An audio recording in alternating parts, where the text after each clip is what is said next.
Welcome to my channel AKSC. We learn, we grow. Please subscribe to my channel and click the bell icon to get future notification. Don't forget to hit the like button.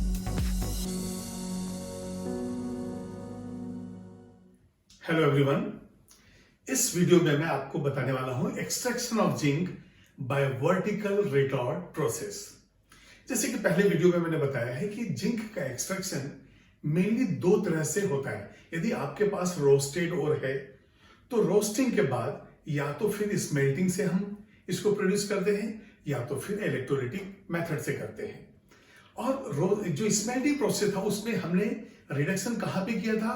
Belgian retort process में। एक वो separate process था, old process था। और अब जो है हम लेने वाले हैं एक vertical retort process.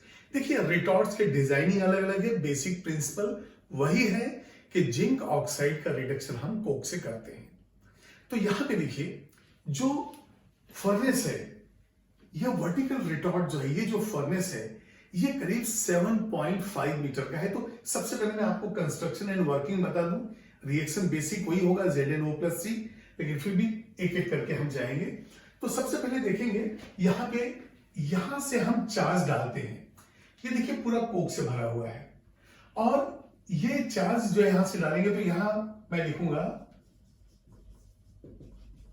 Charging door. अब यहां से चार्ज क्या है हमारे पास, वो लिखेंगे। चार्ज आपके पास है रोस्टेड ओर प्लस कोक। जैसे कि मैंने बेल्जियम प्रोसेस भी बताया था, या तो कोक या तो एंथ्रासाइट हम ले सकते हैं। तो ये चार्जिंग डोर है जहां से हम इस चार्ज को ड्रॉप करेंगे। तो हमने ये चार्ज को यहां से ड्रॉप किया, ठीक है। यहां से हम हॉट गैसेस, ये जो है प्रोड्यूसर गैस है, प्रोड्यूसर गैस प्लस एयर, हम ये दोनों यहां से भेजते हैं। अब ये देखिए इसको हीट करेगा और ये जो ब्लू कलर का आपको दिख रहा है, ये है ब्रिक्स जो फायर रेजिस्टेंट है और ये सिलिकॉन कार्बाइड से बना हुआ है जो एक रिफ्रैक्टरी मटेरियल है। तो ये जो है SiC ब्रिक्स, सिलिकॉन कार्बाइड का ब्रिक्स बना हुआ है। Refractory material are those materials which do not melt or soften at very high temperature. Refractive material वो चीजें हैं जो बहुत ज्यादा टेम्परेचर में ना तो मेल्ट होंगे और ना ही सॉफ्ट होंगे, इसलिए तो इनको फायर ब्रिक्स हम कहते हैं। इसलिए तो हम इनसे जो बना हुआ ब्रिक्स को हम यूज करते हैं फर्नेसेस में जहां टेम्परेचर ज्यादा हो लेकिन उस पर कोई असर ना हो, ठीक है। अब ये देखिए, ये जो है हीटिंग चैम्बर है, तो इसको हम कहेंगे हीटिंग चैम्बर। इसके अंदर ही हीट हम कर रहे हैं, इससे चारों ओर से ये हीट कर रहा है और ये जो है बीच का कॉलम जो है वो SiC ब्रिक्स से बना हुआ है। यहां से भी हम प्रोड्यूसर गैस डाल रहे हैं। अब बताइए प्रोड्यूसर गैस क्या होता है? CO+N2 होता है। तो प्रोड्यूसर गैस है, यहां से एयर के साथ भी हम इसको बर्न कर रहे हैं। अब जब हम बर्न करेंगे तो कोक बर्न होने के बाद जो इसके एसिड्स आएंगे उसको देखिए यहां से हम निकालिए। तो इसको हम कहेंगे, यह है रिसीवर जो एस को रिसीव करेगा।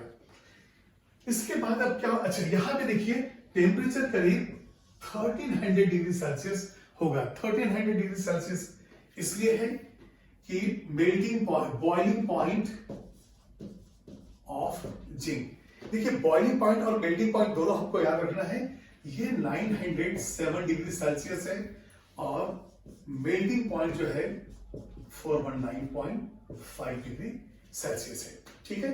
अब बॉइलिंग पॉइंट मेल्टिंग पॉइंट हो गया, तो ये मालूम है कि 907 डिग्री सेल्सियस है, तो इस फर्नेस का टेम्परेचर इससे ज्यादा ही होना चाहिए। जब इसका टेम्परेचर इससे ज्यादा है तभी वो वेपर फॉर्म में होगा। अब ये देखिए यहां से जो जिंक प्रोड्यूस होगा, अब जिंक प्रोड्यूस कैसे होगा? ZnO+C। अच्छा, इसका हाइट कितना है? ब्लास्ट फर्नेस तो आपने देखा है कि 20 मीटर तक हो सकता है, लेकिन ये सिर्फ 7.5 मीटर का है। तो यहां पे हाइट ऑफ द फर्नेस और ये है 7.5 मीटर अप्रोक्सीमेट ये रहेगा इस तरह से। तो जो यहां पे रिएक्शन होगा वो क्या होगा, आपने जिंक ऑक्साइड जो है रोस्टेड ओर लिया है, यहाँ पे रोस्टेड ओर और उसके साथ आपने कोक लिया है। टेम्परेचर बहुत ज्यादा है, कोक जो है रिड्यूसिंग एजेंट जैसा काम कर रहा है और यहाँ पे हो गया Zn प्लस CO।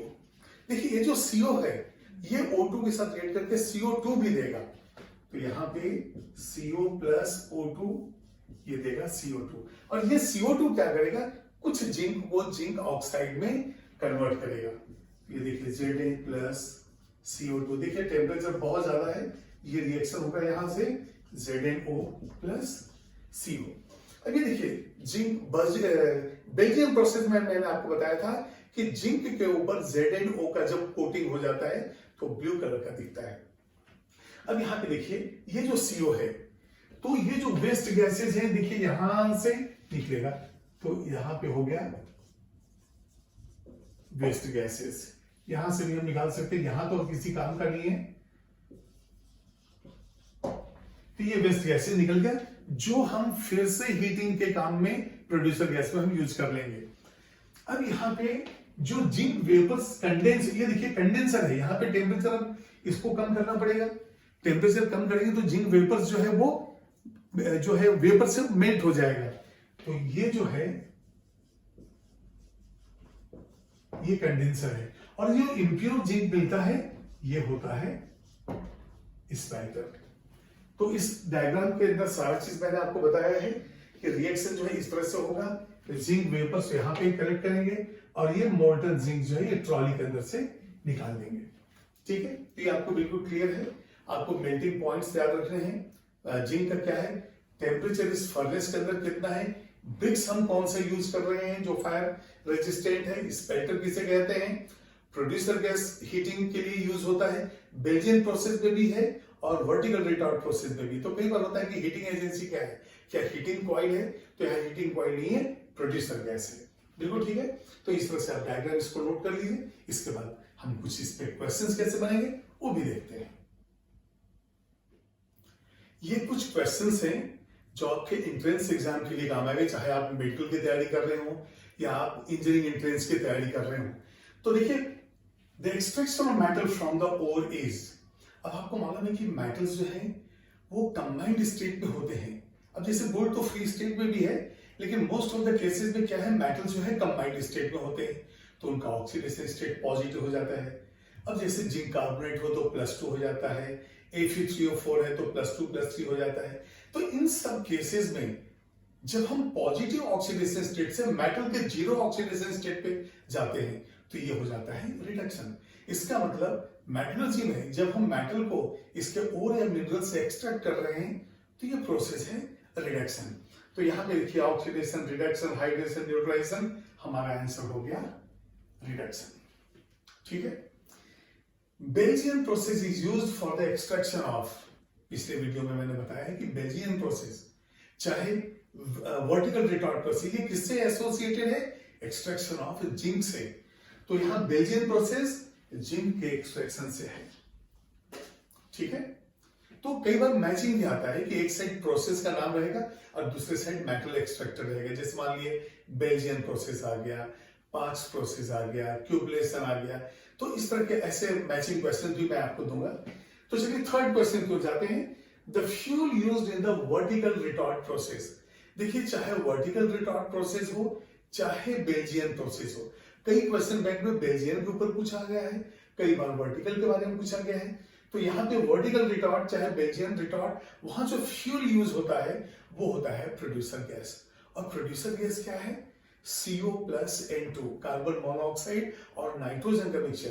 देखिए आपको वाटर गैस से इसको डिफरेंस आपको याद रखना है। वाटर गैस जो है CO+H2 है और प्रोड्यूसर गैस CO+N2 है।